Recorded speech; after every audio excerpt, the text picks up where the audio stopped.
my despair. Had he been only a minute later, the mother knew what would have happened, where I'd now be. Snow swirled and eddied in the garden, catching in the brown fibers of the burlap covering the shrubs.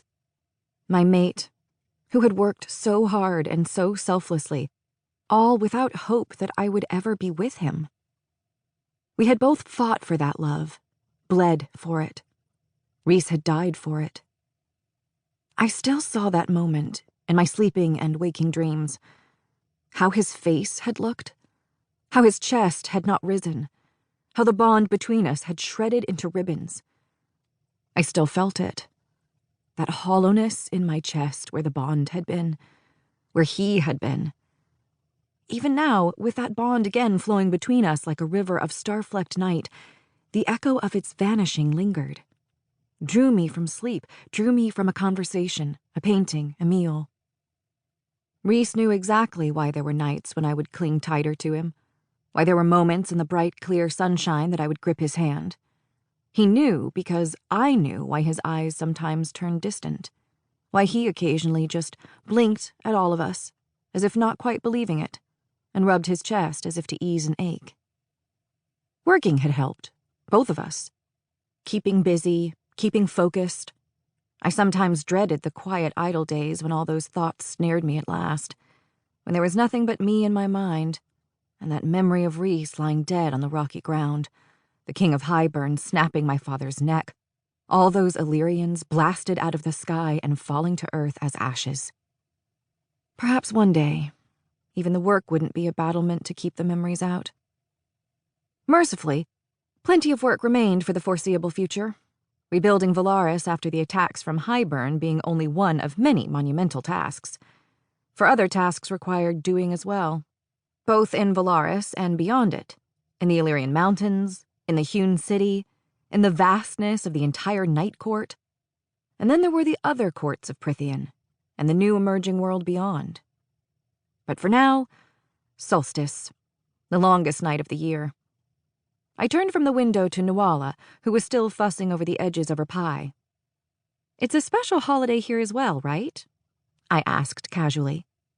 "Not just in winter and day and spring." "Oh, yes," Nuala said, stooping over the work table to examine her pie. Skilled spy, trained by Asriel himself, and master cook. "We love it dearly. It's intimate, warm, lovely.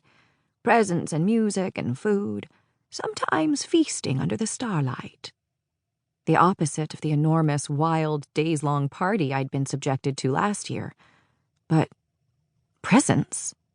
I had to buy presents for all of them. Not had to, but wanted to.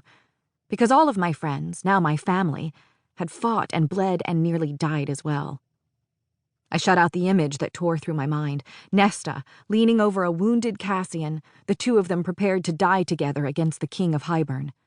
My father's corpse behind them. I rolled my neck. We could use something to celebrate. It had become so rare for all of us to be gathered for more than an hour or two. Nuala went on. "It's a time of rest, too, and a time to reflect on the darkness, how it lets the light shine." "Is there a ceremony?" The half-wraith shrugged. "Yes, but none of us go. It's more for those who wish to honor the light's rebirth, usually by spending the entire night sitting in absolute darkness." A ghost of a smirk. "It's not quite such a novelty for my sister and me, or for the High Lord." I tried not to look too relieved that I wouldn't be dragged to a temple for hours as I nodded. Setting my clean dishes to dry on the little wooden rack beside the sink, I wished Nuala luck on lunch and headed upstairs to dress. Caradwyn had already laid out clothes, but there was still no sign of Nuala's twin as I donned the heavy charcoal sweater, the tight black leggings, the fleece-lined boots before loosely braiding back my hair. A year ago I'd been stuffed into fine gowns and jewels, made to parade in front of a preening court who'd gawked at me like a prized breeding mare. Here, I smiled at the silver and sapphire band on my left hand, the ring I'd won for myself from the weaver in the wood. My smile faded a bit. I could see her, too. See Striga standing before the king of Highburn.